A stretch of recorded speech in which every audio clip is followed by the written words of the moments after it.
Hey, welcome back to Ecommerce on Tap, brought to you by Sourcify and ISBA. I'm your host, Nathan Resnick, joined by my co-host, Aaron Alpeter. Aaron, how you doing today?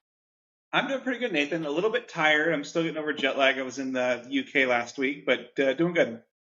Well, there we go, Mr. International. We are excited to have you and have everyone tuning in today. For everyone that is joining us for the first time, Aaron, do you mind giving a quick kind of glimpse of what Ecommerce on Tap is for those first-time listeners? Yeah, every week, Nathan and I profile a well-known company, tell their founding story, reverse engineer their supply chain, then talk about what we would do differently in terms of riding the ship or exiting their company. So this week we have Stitch Fix, which is a pretty remarkable company because, they do over $1 billion. Yeah, you heard that right. Over $1 billion in revenue. I think about 1.2 billion they're on track for this year, which is just incredible. And they're valued in the public markets at about like 350 million, which is just kind of insane to fathom. But we'll dive into that. We'll dive into their supply chain. We're going to cover a lot today. But before we do, Aaron, was there any kind of interesting tidbits that caught your eye the past week? Yeah, there were two things. The first one, when I was in the UK, there was a big news article that came out where there were three separate instances of customers from Shein that opened up their packages to find live scorpions in the package. And like literally, like these things had gotten in there and they were walking around and they were perfectly live. And so it was a big issue. These were separate fulfillment centers, separate vendors. And so it's a larger problem. They're not sure if someone's doing it intentionally or if it's just scorpion shipping season. But the UK is a really important market for Shein. They do about $2 billion a year just in the UK. It's their third largest market. And so it's a pretty wild thing. Yeah, that is wild. I don't know how I'd react opening that package with a scorpion. I would return it without opening and let someone else. That's wild. The other thing I saw was a really interesting thing, not for what it is, but for what I think it's showing, and that's that Open Store is the aggregator is pivoting away from aggregating Shopify brands and is moving into becoming an AI-enabled customer service tool. And what's interesting about this is that they're taking a tool that they built internally that they were using with their 51 brands, and now they're looking to sell this to the other 800,000 Shopify stores that are out there. And so I think that it's a really interesting piece that we've talked about this on previous episodes where with the difficulties that a lot of aggregators are going to, a lot of the great supply chain tech that we're going to see over the next 3 to 5 years is going to be coming from these aggregators that have actual operational experience across verticals, across industry, this real test data versus a thesis. And I think this is the first of what many sorts of aggregators are going to do of just rolling out internal tech. Yeah, it's a really good point. I mean, I kind of remember at the peak of Thrasio, they were talking about, oh, we can roll out our own kind of tools that we use to run our brands. And it's cool to see Open Store doing this. I think that AI-enabled customer service is just so overplayed at this point. I mean, in the e-commerce realm specifically, you have all the native tools like Gorgeous and Rich Panel doing this already. And then you have Yuma and Sienna, and the list goes on of kind of other players that are doing this. So it's interesting to see. I think it's a good strategy overall, but kind of makes me think maybe their kind of main strategy is not working as well as they first thought it would. But Yeah, anyway, I think it's more interesting for the signal that it's showing versus a new customer service app. But wish them all the best of luck. totally. I think we have to mention SpaceX. I mean, that was insane. Did you see their newest and greatest rocket land? Like that was wild. Yeah, first attempt catching a giant 70-meter rocket with some metal chopsticks. I mean, Yeah. that's pretty good. Yeah, I think one day we should try to do like a supply chain breakdown of SpaceX. That'd be pretty That would be interesting. fun. What caught my eye is Jolie. I just like they're a hair oriented shower attachment, and it's just crazy because they were the first to market, at least that I saw, and scaled pretty well in a profitable manner. And now they have all these competitors popping up left and right that are spending so much on Facebook ads. And I saw this. I was looking to get it potentially for my girlfriend, And then I got targeted like crazy by all their competitors. And I was like, wow, this is like insane. And I can't imagine that their competitors are spending on Meta profitably. It's just wild. It goes to show like once you create something new or have an unlock in a market, you're going to have competition. Um, and, I hope Jolie continues to be the market leader because they were first to market and seem to kind of, you know, make this angle come to life. But it is just wild to see. The other note that I saw is my friend and I guess friend of the pod, D Murphy, who is a co-founder of Ghost, which is kind of like a back-end B2B retail inventory marketplace for large big box retailers and kind of unique products as well, raised a $40 million Series C. And so it's been super cool to see him, run this software company. And he previously was a, fashion oriented founder in the e-commerce and B2B world as well. So super cool to see that they're having a lot of success in this market, which makes sense because we've talked about a lot of these retailers having to liquidate some of their products. So really cool to see Ghost doing well, and hats off to them and their team. So for those that don't know Stitch Fix, I mean, Aaron, I guess before the show told me that you've been a paying member of Stitch Fix before. So maybe I'm curious to start. Could you walk us through what led you to buy and what was your experience like? Just curious. Yeah, so I was a subscriber for almost a year, maybe, and I think it came down to my wife not liking my clothes, and she's like, "Look, you need to do something different." And it was an interesting piece, and we'll kind of get into the business model a little bit, but the idea of taking the thought out of what goes well together and what you're going to do was really appealing to me. I thought the app interface was great, those sorts of things, but. Yeah, it's an interesting piece. I wouldn't particularly consider myself a super fashionable person. I haven't really cared as much, but I'm curious. Like, would you consider yourself a fashionable person? Considering that my closet is mostly just 30 or so black shirts and a few pairs of jeans, no. But I will say I've had the same experience as you where my significant other says, hey, you gotta like change up your wardrobe a bit, like what's going on here. And I guess I'm glad she didn't hear of Stitch Fix because otherwise I probably would have paid for that and instead of having her shop for me I, basically. I, But I got to tell you this story. So when my wife and I were getting married, we didn't live together before we got married, and so we're kind of going through and figuring out what's going to go with us. And I'm a bit of a sentimentalist. I'm a bit of a pack rat, and so I had like all of these T-shirts from high school, like cross country races and stuff like that, and just all this stuff that I kind of like, hey, it doesn't have a hole in it. There's not an obvious stain on it. It's still a good shirt. And she went through and she probably threw away 85% of my clothes and just said, nope, like, like you can come or these clothes can come, but not both of you. And so she kind of like set that off on a tangent. And there's a joke in my family that I wear the pants in our relationship, and my wife picked them out. that's a good one. That's funny. I like that. Yeah, I mean, I think it's interesting too because I think everyone has their own style, and the styles come back, right? You always see those like classic, like dad New Balances that now are trending, and you're like, how is this back to trending when this was like shoes people wore decades ago? But I think it goes through just it kind of like reruns, I guess, fashion cycles, and I don't really know how the industry works, but I think it'd be interesting to learn about the history and kind of the just how style is made up to what it is today in the world, right? Yeah. And I was kind of thinking through and trying to be a little bit meta with like what is style and how do you determine what's cool. And if someone says, oh, I'm going to create a fashion company, I'm going to determine what the style is. I kind of was thinking about three different aspects that could go into it. The first one is, when you decide what you're going to wear, whether it is, cut off shorts and a tank top or a suit and tie or whatever, you're kind of signaling the type of persona that you want the world to judge you by, right? You're trying to portray something to the world. And so that's an idea. Another thought is like you're trying to signal what kind of tribe you're part of. And so I know in Columbus, Ohio, everybody wears Ohio State stuff, and so that's like a big thing. Is that's my tribe. It's a very clear sports team sort of analogy.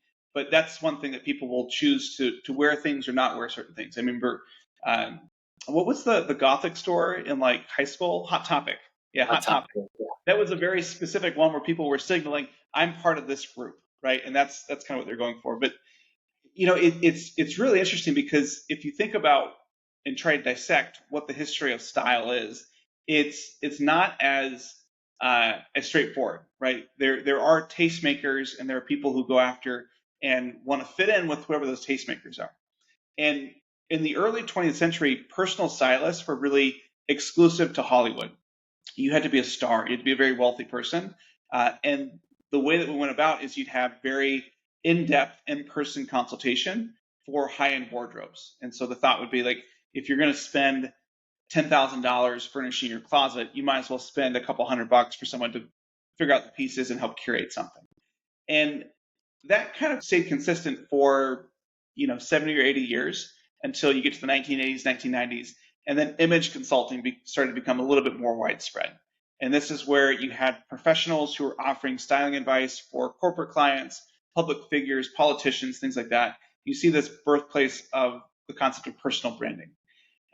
Early 2000s, it started to become a little bit more mainstream. So there's TV shows like What Not to Wear or Queer Eye, which brought this concept of personal styling to the average consumer and said, hey, you can have someone who helps you look the part and fit better. And then starting in the late 2000s through the last 10 years or so, there's been a massive acceleration. So you start to see the increase of fashion blogs and influencers. You start to see subscription-based personal styling services like Stitch Fix, which started in 2011. And then you see all through the 2010s, virtual personal styling platforms like Trunk Club or Latote, all of these other sorts of things that are growing in popularity and trying to figure out how to get this curation of taste onto a mass scale. And some of these companies did well. I mean, Trunk Club exited to Nordstrom in 2014 for $350 million. They were trying to be a little bit more premium, hence the Nordstrom acquisition. But they didn't have a great model, and Nordstrom decided to shut that business down in 2022. And Latote is basically bankrupt at this point. But it's just this interesting thing where you start to see AI, COVID, all these sorts of trends that are happening, and people are much more interested in personal styling today than they were 5 years ago, let alone 50 years ago. Yeah, I mean it's pretty interesting too because nowadays you have technology playing a major role in fashion, right? In terms of AI being able to determine what something is going to look like before it's made. You have, upstart and large fast fashion companies like Zara, which has been around for a while, or Shein and Temu. Temu we covered on Ecommerce on Tap. What an incredible episode. Highly recommend that one too. But it's just interesting because you have like, on one hand you have fast fashion, on the other hand you have like AI and, being able to see what this is gonna like look like on you or before it's made. And then you have like companies like Shopify that, there's some like, uh, you know, stores that will use AR to kind of like take your phone camera and they'll be able to literally like put that piece of clothing on you with your phone camera before you buy it, like a kind of virtual try before you buy, which is super cool. And then you have the rise of sustainable and ethical fashion, which I think is like, at least in the past few decades, always been top of mind. I think this was really kind of made popular by Tom Shoes and kind of the buy one give one model. And there's been a lot of companies that have replicated that in different ways. And I think you have inclusivity and body positive fashion, right? There's been a lot of kind of plus size brands that have come to mainstream that are pretty incredible. And then these kind of like the rise of like a hybrid model where like I think most celebrities in the future will be kind of like scanned and you'll be able to like do a photo shoot without them even there, which is pretty incredible if you ask me. Yeah, there's a lot of interesting tech that's coming out too. Are you familiar with a company called TrueFit? Yeah, Yeah, so they're pretty cool. They used to be just for big brands, but now they've opened up into the Shopify ecosystem. And what's cool about them is they try to standardize what the fit is going to be across different retailers and brands. And, because sometimes like a large may run as a small, or vice versa, depending on how that particular company has things set up. But they basically build a profile of you. And if the shopping site is a partner for TrueFit, they say, okay, hey, Nathan, your dimensions are this, these sort of products have fit for you in the past. And so, for this particular site, you want a medium, not a large. And so they're able to help people get a better fit faster and then avoid returns for the retailer. So it's a pretty interesting thing. Yeah, yeah, it makes a lot of sense. I mean, I don't know, when someone comes to me and says, "Hey, I want to start a fashion brand," I'm like, "Oh gosh, like that's going to be a Fun. long and hard journey because there's so many SKUs you have to deal with. Returns are, flowing in. I think like fashion and shoes, if you don't consider shoes fashion, it'd be like the hardest companies to start in the e-commerce realm. And yeah, it's just so tricky and so What, finicky. what do you think is more painful, starting a food company or starting a fashion company? Um, I would say fashion because you have so many SKUs, right? Food, like I think of Siete chips, right? I think we mentioned like last week or 2 weeks ago, they had a massive acquisition. Um, like you still have just a few SKUs that you're dealing with, right? Like they have their lime, they have their sea salt, they have their salsa. Like whereas with like a shirt, you already have as many SKUs in a shirt as you do across like the majority of the Siete line, right? I mean, so every product you launch from a fashion standpoint, like you're gonna have different sizes, different SKUs, different colorways. Like it's insane. And I mean, look, there's some incredible outcomes in the fashion world, right? You look at like Off White or Supreme in that realm. There's been a ton of women's fashion brands that have had major exits. I just think it's so incredibly difficult that, yeah, I personally would not start a fashion brand. Yeah, two unfashionable guys talking about fashion brands, but Yeah, well, that's why we have Stitch Fix, right? I mean, that's why we have Stitch Fix, and so like you mentioned, Stitch Fix was founded in 2011 by Katrina Lake. And her parents were not entrepreneurs. Her father was a doctor, her mother was a public school teacher. She got her BA in economics at Stanford, and then she kind of pointed at that to reduce the risk of becoming an entrepreneur. She went on and got her MBA at Harvard Business School. um, and then she was an associate at EY and Leader Ventures. And like she basically thought at Leader Ventures that she'd be able to kind of find and create the next big thing, and thought of it as like a long search process, if you will. Um, but I don't think there was ever like uh, necessarily like a moment in time where she was like, I'm gonna be like an entrepreneur. It just kind of like happened and flowed into her. And I don't know. I mean, I think there's this kind of like dynamic amongst founders where some people say, oh, they're recognized as superheroes, and sometimes I think like if I think of Elon Musk, I'm like, yeah, that guy I would consider a superhero with what he's doing, for the planet and everybody, and just it's incredible. But um, then I think about me as a founder and being more realistic of like, if I dumb down what we do at Sourcify, I say we manufacture products for companies, right? Like, and it doesn't sound that innovative, doesn't sound that cool, it doesn't sound sexy, but we solve a pain point for a ton of e-commerce brands, and to them, we're lifesavers, right? And so I think it's an interesting dichotomy, and curious to hear your take on that, Aaron. yeah, I think that growing up, I was one of the weird kids that always wanted to be a founder. I didn't know what, or at least wanted to be kind of well known in business. And I remember like growing up and it being in Ohio, you kind of read about big people and they're always in New York or they're somewhere far away. And I remember when I moved to the city, I started to meet people who, had raised a lot of money, who had articles written about them, who were written up in the Wall Street Journal. It really kind of punctured this idea of like, oh wait, they're just people, right? They're figuring this out as well.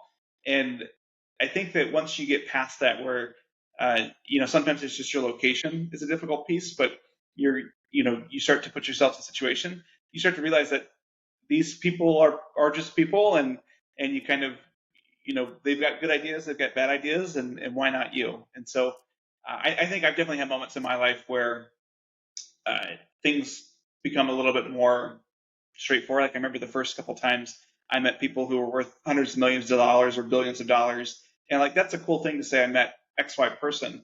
But then you're like, this person, still has their own issues, has things that they would prefer were different in their life, or things that they want to spend their time doing differently. They just happen to have been really successful in one area.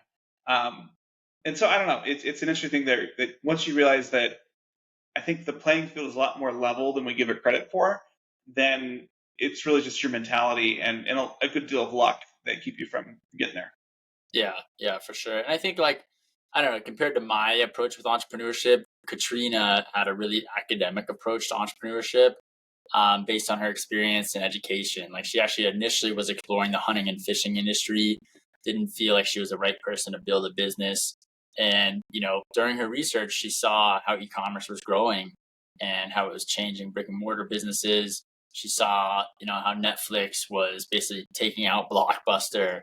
And, she was basically looking for options herself to find clothing online. And she noticed that it was actually really hard to vet all the options available.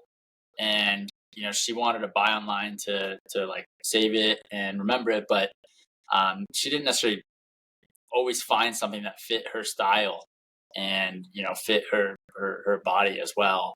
And so she wanted to be able to bring this personable experience to apparel and use technology to make it scalable.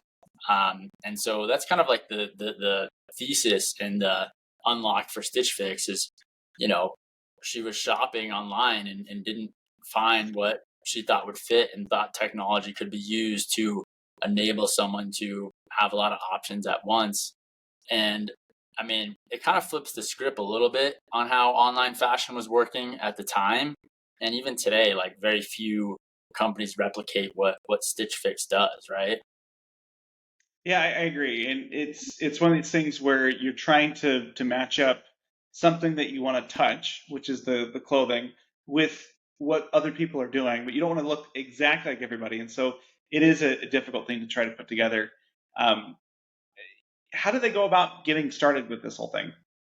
Yeah, this is what I love, right? Because I think most great companies, they're scrappy in the beginning to test the idea, test the thesis, right? So in 2010, as a student, she started experimenting by sending boxes to friends and to her friends, around 20 friends or so, because she wanted to just prove the model.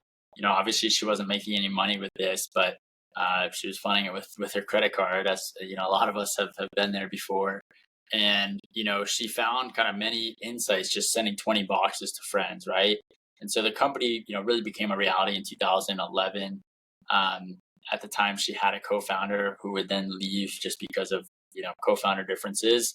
And it's interesting because Katrina still believes having co-founders is the key to success, but they had their own differences. And I mean, I don't know. I've been a solo founder. I've tried partnering with kind of co-founders in the past. I think it's really really hard because you're basically marrying that person for your business. But on the other hand, they help you bear a huge load of starting a business, right? Yeah, I'm there with you as well. I think that it is that mental load that's super important, and having a co-founder allows you to have someone to complain to when life sucks, right? And then they're like right there with you. I think that whether or not someone has a formal co-founder title, here's the take I had. Let me know what you think. But I kind of feel like everybody who starts a business has someone who plays a co-founder role. And in my case, when I was starting out, it was my wife, and it wasn't really something where she would sit down and we'd come up with ideas, although sometimes we would do that, or she'd handle the books or something like that.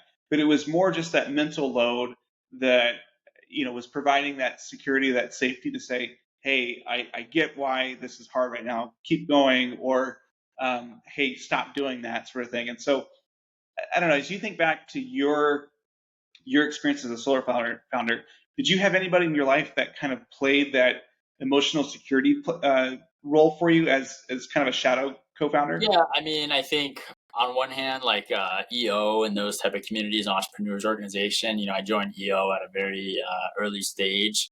and it was awesome. I mean, that community was so powerful and helpful for me. So that's what I think about, and I think too, just having the like a great team of early employees. We kind of practice like radical transparency, and though they weren't necessarily co-founders by title, they were very very active in the early days, and helped us a lot. So yeah, I mean it's interesting. But so Katrina basically thinks she has a co-founder.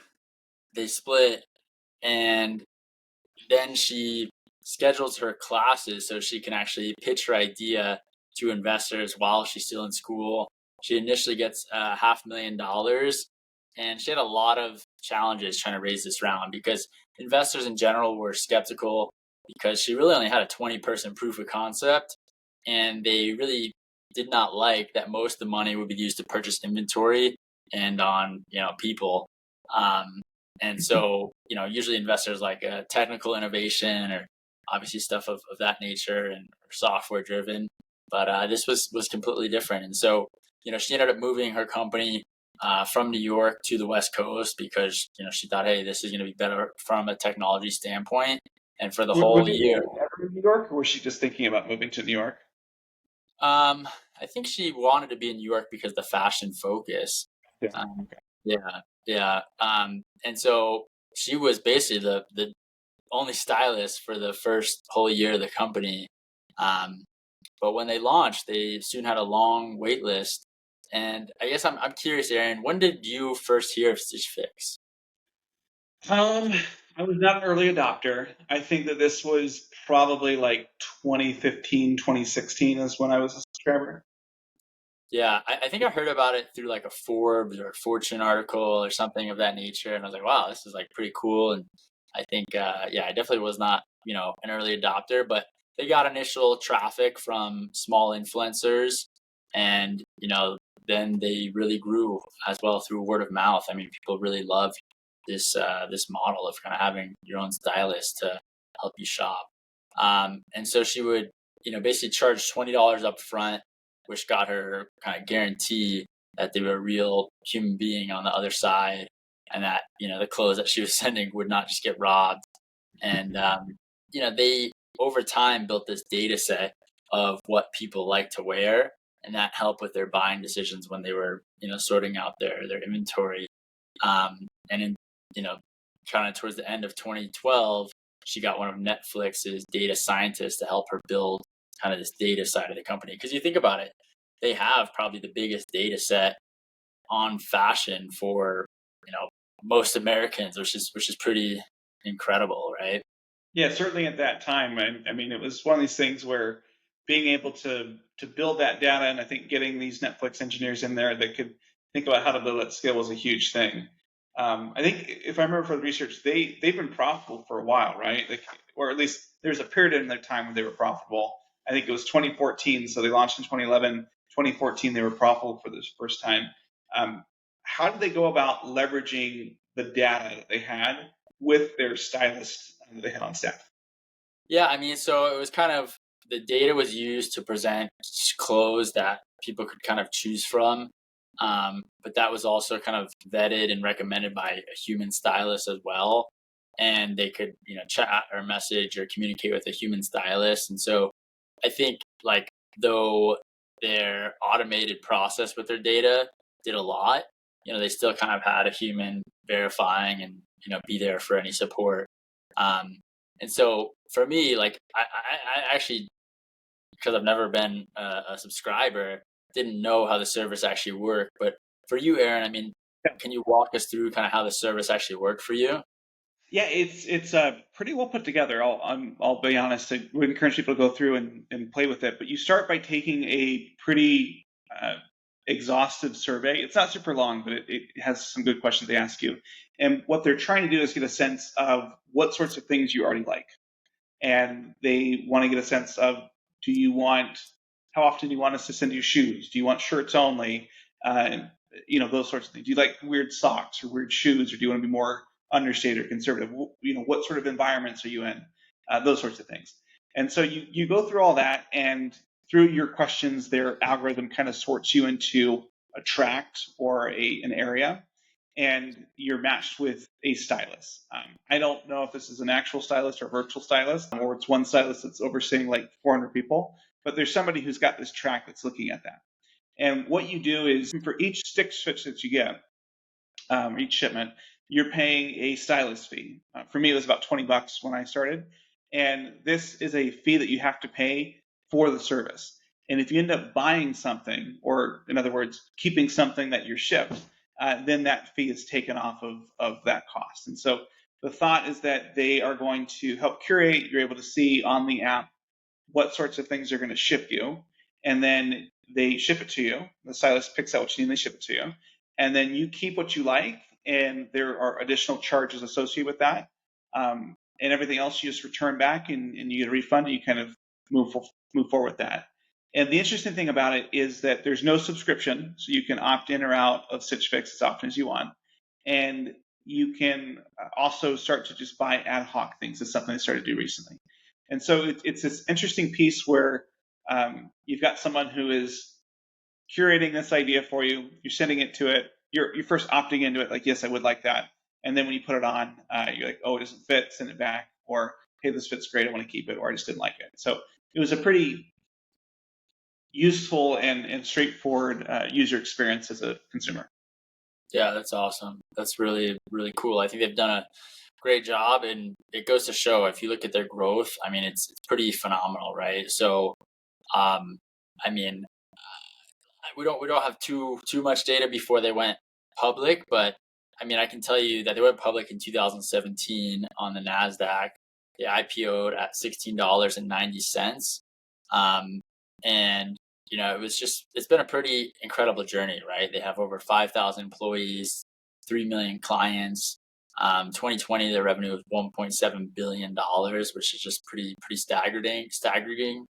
And, the company has struggled in the public markets because they've been losing a lot of money, right?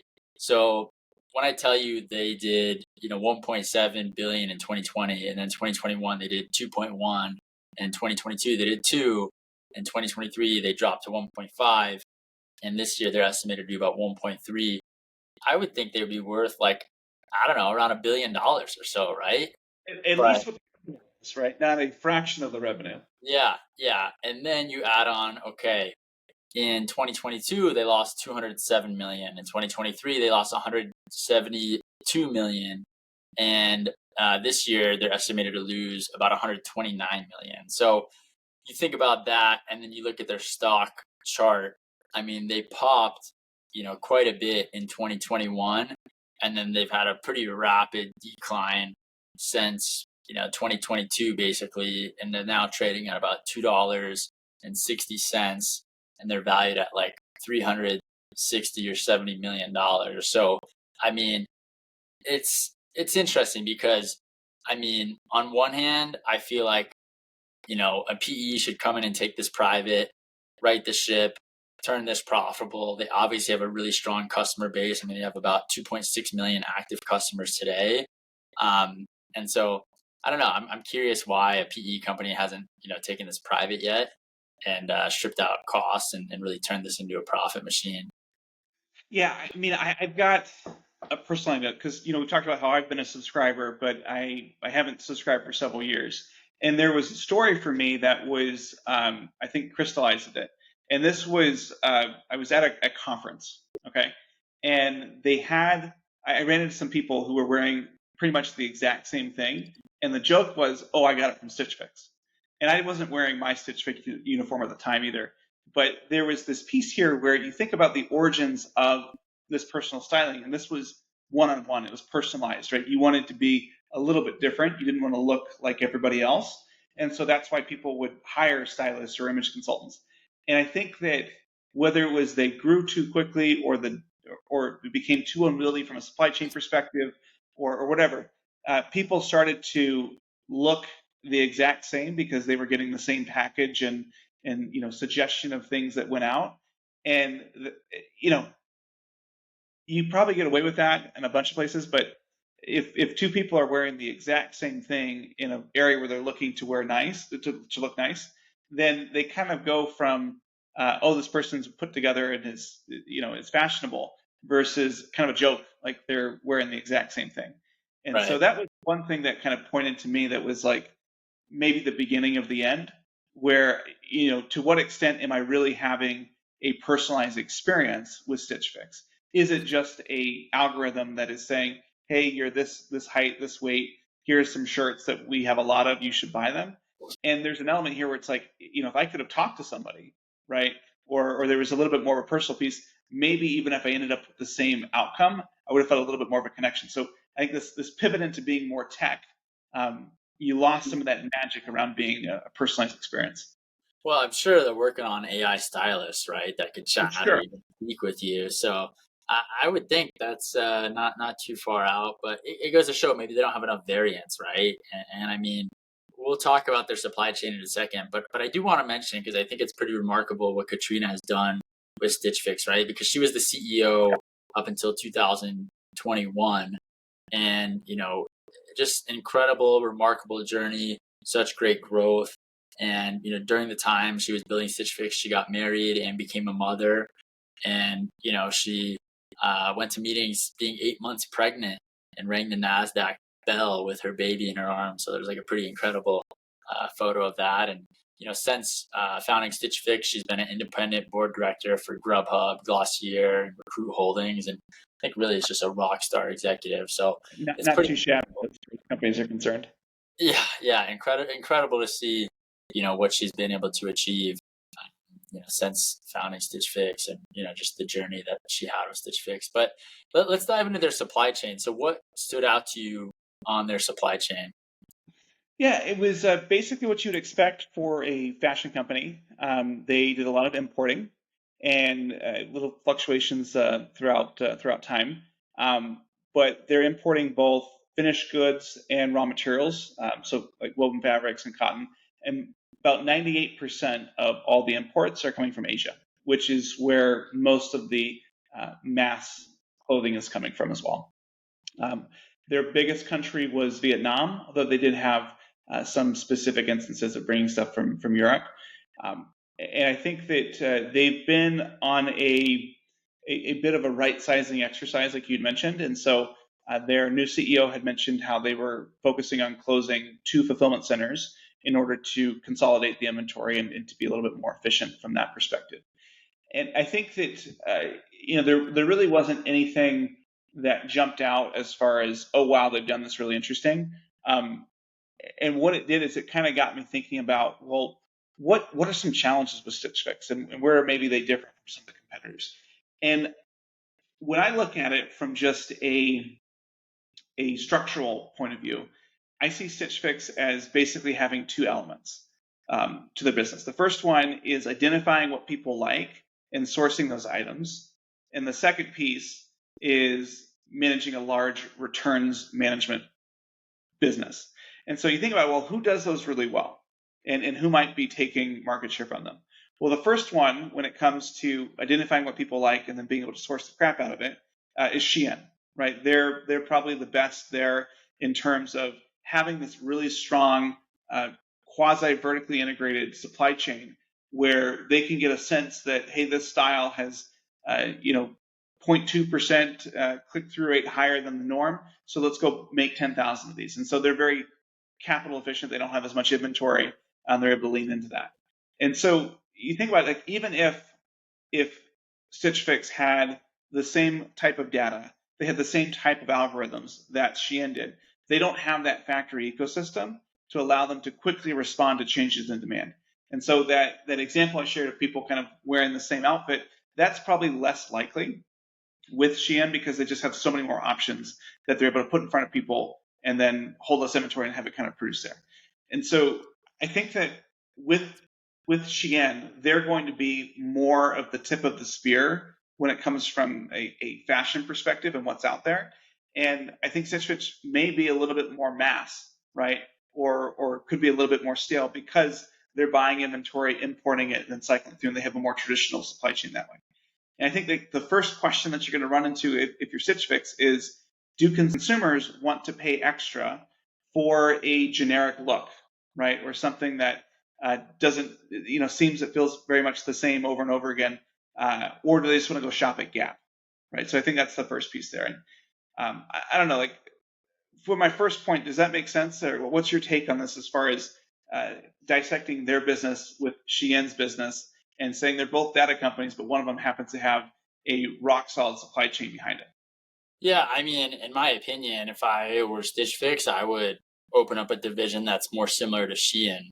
I mean, I just think it's something they should test and probably something that could maybe even do better than their main business. I mean, um, yeah, I mean, there's ways to deliver now, from China or Asia or even through like Section 321 in a very cost effective manner. That would probably save them a lot of money too. Yeah. Well, I mean, we're skipping down to the exit part here, but I kind of think Shein should buy Stitch Fix. It's very cheap right now to get access to it, but you'd be able to basically power Stitch Fix with their operations, and you could get back to this curation of style that people go through. And maybe you make it more premium, but it would also allow maybe it's a reverse merger, right? So that Shein gets to go public, right, under the Stitch Fix brand, but you just change it, whatever. But there's some stuff there. I Yeah. think the other operational challenge that they run into is just this large amount of returns that they're dealing with. And when I think of returns in apparel, the best company that comes to mind is Rent the Runway. And it's obvious that Stitch Fix would love it if a customer decided to keep everything that was shipped to them, but that's not the case, right? A large portion of their items are returned, and it's not only an operational complexity and the cost that you have to deal with the shipping, and then what you do with the inventory once it comes back, but this has to be a very nice experience for the customer because it's core to their value prop. And so you kind of have to make returns very easy and just very efficient and kind of not charge people until they say they're going to keep it. And so that's a difficult thing. And Rent the Runway has a perspective that 100% of the items that they ship out are going to come back. And so to that goal, they've built proprietary fulfillment locations that allow you to go through and inspect it, clean it, and then return these items of service. And Stitch Fix is kind of in a pickle because they don't have the use case to say 100% of what we send is going to come back to justify investing in a Rent the Runway type of fulfillment center. But their returns, I would imagine, are much higher than a traditional apparel company. So they're kind of in a difficult spot there where it's possible they're spending just as much, if not more, on the returns part of their supply chain than they are with the outbound. Sounds like they need to get Isba in there. That's what I think. Yeah, find us online. Yeah, yeah, no, for real. I mean, that's a huge problem, huge undertaking for them. And yeah, I think I heard somewhere that like Rent the Runway like operates the largest laundromat in the country or something I because they think just that's have right. so many, like dresses and stuff coming in that they've got to clean and dry clean. And yeah, I forget where I heard that, but I was like, wow, that's pretty remarkable. I wonder too if there's a world where Stitch Fix and Rent the Runway could merge, right? I mean, we're Yeah, talking about exit strategy and what's next for Stitch Fix, but to me, there's only a few options, right? Number one, they get taken private. I don't think they're going to bounce back to where they want to be as a public company. So I would think they get taken private. Number two, they partner up or, do a merger with Rent the Runway. Or number three, maybe they get bought by another large company in the space, like you mentioned, Shein. I mean, those to me seem like the strategy that they should explore. I feel like it's just so hard for them to operate publicly like they are right now. yeah. Yeah, it's difficult because you can't just walk around saying "Someone buy me, please," because you're desperate. You're not going to get a very good deal. But I kind of think it would be a really interesting company if you put Shein, Rent the Runway, and Stitch Fix together. And you just think about what that could be from a capability perspective, just operationally as a thought model. You'd have this very strong supply chain from Shein. You'd have these amazing reverse logistics fulfillment center capabilities. You'd have this interesting consumer base. But anyways, that's more a hypothetical thing. I think if Stitch Fix is going to try to fix themselves, then the big thing they've got to do is figure out, okay, we're going to stay public. What do we do differently? What's the thing we go after? I think that the big thing that they need to do is go more premium. I think probably $20 per stitch is probably too low. And I would try to look at this and say, like, what would a service that you paid $100 for look like? How could you make that more personalized? How could you make that something that you are getting that curation? Because I think that this desire of people wanting to look and feel good isn't going away. And they've just looked at this and said, Stitch Fix is now not exclusive enough for me. And so I need to go out and do something different.